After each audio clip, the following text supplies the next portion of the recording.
Parlons d'Haïti. Le 7 juillet 2021. Il y a exactement 4 ans jour pour jour. Un événement s'est produit qui semble tout droit sorti d'un scénario hollywoodien, mais qui était horriblement réel. Au beau milieu de la nuit, vers 1h du matin, un commando hautement organisé a fait irruption dans la résidence privée du président haïtien Jovenel Moïse, dans le quartier de Pèlerin 5, à Port-au-Prince. Ce n'était pas une opération subtile, c'était un assaut militaire en bonne et due forme. Il ne s'agissait pas de quelques individus mécontents, c'était une équipe de mercenaires professionnels, armés jusqu'aux dents et agissant avec précision.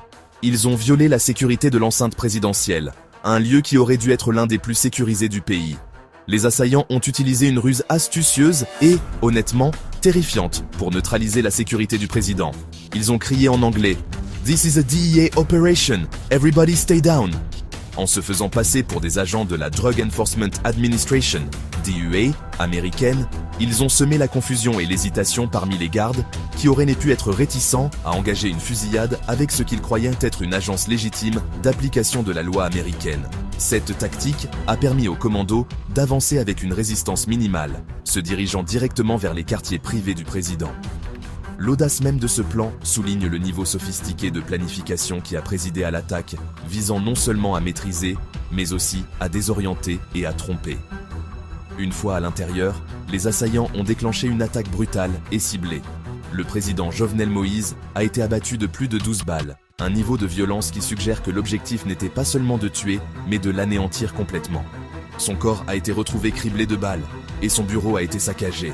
Son épouse, la première dame Martine Moïse, a également été gravement blessée lors de l'assaut. Elle a reçu plusieurs balles et a été laissée pour morte. Mais, miraculeusement, elle a survécu à l'épreuve. Elle a été rapidement évacuée vers un hôpital à Miami, en Floride, pour un traitement d'urgence, devenant l'un des rares témoins directs des derniers moments terrifiants de la vie de son mari. Les suites de l'attaque ont révélé une distribution de personnages étranges et, honnêtement, assez internationale. Le commando était principalement composé d'une vingtaine d'anciens soldats colombiens, des vétérans de combat aguerris, embauchés comme mercenaires pour cette mission spécifique. Ils étaient soutenus par une poignée d'Haïtiens américains, qui auraient servi de traducteurs et de facilitateurs. L'enquête a rapidement montré que ces hommes étaient entrés en Haïti principalement via la République dominicaine voisine dans les semaines précédant l'assassinat. Alors que de nombreux tireurs ont été rapidement capturés ou tués lors de la chasse à l'homme qui a suivi, la question cruciale est restée et demeure: qui les a engagés? Qui a financé ce complot élaboré et meurtrier? Pour comprendre pourquoi un président a pu être assassiné dans sa propre maison, il faut examiner la situation en Haïti avant cette nuit fatidique. Le pays était assis sur une poudrière politique, et la mèche raccourcissait de jour en jour. Au cœur de la crise, il y avait un différend amer concernant le mandat du président Moïse. Il avait pris le pouvoir en février 2017 pour un mandat de 5 ans. Cependant, ses opposants soutenaient que son mandat aurait dû constitutionnellement prendre fin en février 2021 et non en 2022, en raison d'une élection contestée qui avait retardé son investiture. Moïse, soutenu par une décision de la justice du pays, insistait qu'il lui restait 1 année. Ce désaccord n'était pas seulement un débat politique, il paralysait la nation. L'instabilité était aggravée par un effondrement complet des institutions démocratiques. Haïti n'avait pas de parlement fonctionnel.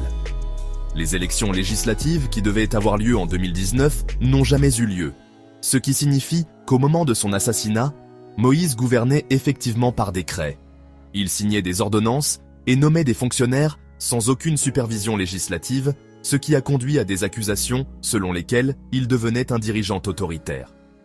L'absence de parlement signifiait qu'il n'y avait pas de frein et de contrepoids à son pouvoir, alimentant davantage la colère de l'opposition et créant un profond sentiment de crise constitutionnelle dans tout le pays. Les fondations même de l'État s'effondraient bien avant l'arrivée des commandos. Ce vide politique a été comblé par une autre puissance grandissante, les gangs violents. Pendant des années, les gangs armés avaient étendu leur influence, mais sous Moïse, leur pouvoir a explosé. Ils ont pris le contrôle de quartiers clés de Port-au-Prince et de routes stratégiques, tenant de fait la capitale en otage. Ils se sont livrés à des enlèvements contre rançon, à l'extorsion et à des guerres de territoire brutales qui ont terrorisé la population.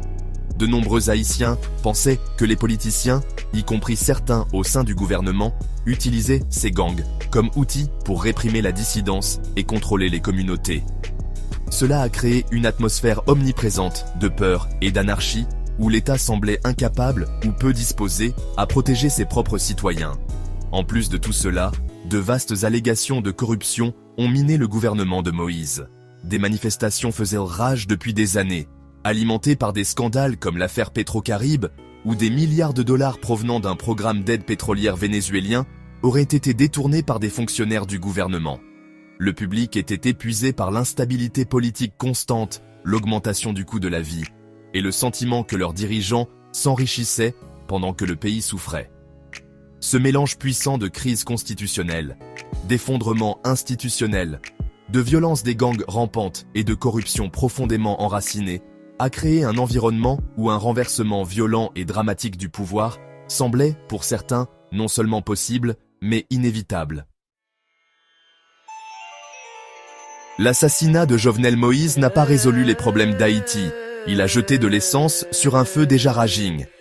Dans le vide de pouvoir immédiat, un homme nommé Ariel Henry, que Moïse avait nommé Premier ministre quelques jours avant sa mort, mais qui n'avait pas encore prêté serment, a controversément pris le contrôle du pays. Sa légitimité a été immédiatement contestée par d'autres factions politiques, mais il a reçu un soutien crucial du Core Group, une assemblée d'ambassadeurs internationaux, dont ceux des États-Unis, de la France et des Nations Unies. Cet appui international a cimenté son pouvoir, mais a également laissé de nombreux Haïtiens avec le sentiment que le destin de leur pays était une fois de plus décidé par des puissances étrangères, et non par leur propre peuple. Avec un dirigeant contesté à la tête et l'appareil de sécurité de l'État en déroute, les gangs ont vu leur chance. La violence n'a pas seulement continué, elle a atteint des niveaux sans précédent. Les alliances de gangs, comme la puissante G9 Family and Allies, dirigée par l'ancien policier Jimmy Barbecue Chérizier, ont renforcé leur emprise sur Port-au-Prince. Ils ont pris le contrôle des principaux terminaux pétroliers du pays, déclenchant une crise de carburant à l'échelle nationale, qui a paralysé les hôpitaux, les entreprises et la vie quotidienne. Ils contrôlaient l'accès à la capitale, rendant tout déplacement sûr impossible. L'État s'est effectivement effondré dans de grandes parties du pays, laissant des millions de personnes à la merci de groupes armés violents. La crise humanitaire s'est transformée en catastrophe. Fin 2024, les Nations Unies ont signalé que des centaines de milliers d'Haïtiens avaient été déplacés à l'intérieur du pays par la violence, fuyant leur foyer pour échapper aux fusillades, aux enlèvements et aux violences sexuelles. L'accès à la nourriture, à l'eau potable et aux soins de santé est devenu une lutte quotidienne pour une grande partie de la population. Les organisations d'aide internationale ont eu beaucoup de mal à opérer, car leurs convois étaient souvent attaqués ou bloqués par des gangs exigeant un paiement. Le pays s'enfonçait, et la communauté internationale, qui avait soutenu le gouvernement d'Ariel Henry, a tardé à apporter une solution concrète à l'effondrement de la sécurité. Finalement, l'appel à l'aide internationale est devenu un cri. En 2024, après des années de débats et d'hésitation, le Conseil de sécurité de l'ONU a finalement autorisé le déploiement d'une mission multinationale de soutien à la sécurité. Cette mission, dirigée par le Kenya et soutenue financièrement par les États-Unis et d'autres nations, a commencé à arriver en Haïti à la mi-2024. Les premiers contingents de policiers kenyans ont débarqué avec la tâche monumentale d'aider la police nationale haïtienne à reprendre les rues aux gangs. Cependant, leur déploiement initial a été lent, et l'ampleur du défi est immense, laissant beaucoup se demander si cette force n'est pas trop peu, trop tard, pour tirer la nation du bord du gouffre. 4 ans après l'assassinat, la plus grande question reste douloureusement sans réponse. Qui était le cerveau ultime ? Si les mercenaires colombiens qui ont appuyé sur la gâchette et leurs commanditaires immédiats ont été identifiés, arrêtés et, dans certains cas, condamnés par les tribunaux américains, les figures puissantes qui ont financé et ordonné le meurtre restent entourées de mystères.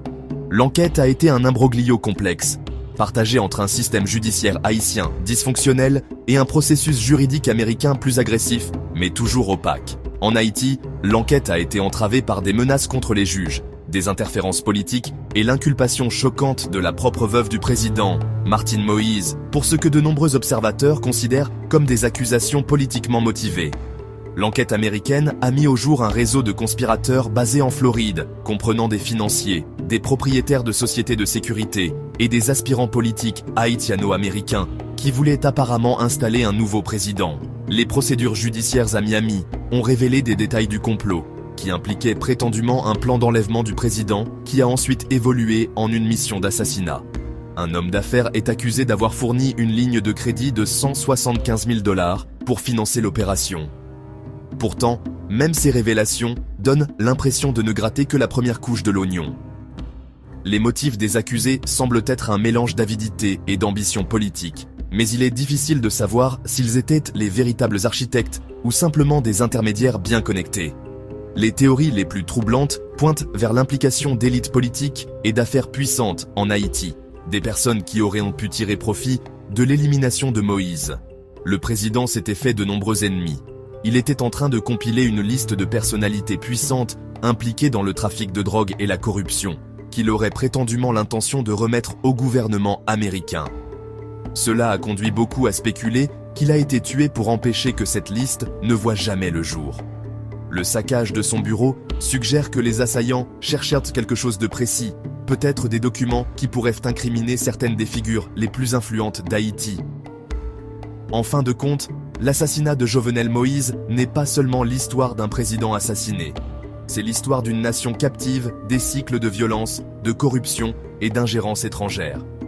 L'absence de réponse claire a créé un terreau fertile pour les théories du complot et a approfondi la profonde méfiance des Haïtiens envers leurs institutions et envers la communauté internationale. Tant que les véritables commanditaires ne seront pas tenus responsables, il ne pourra y avoir de véritable justice pour Jovenel Moïse. Et, plus important encore, pas de voix claire pour les 11 millions d'habitants d'Haïti qui continuent de subir les conséquences de cette sombre nuit de juillet.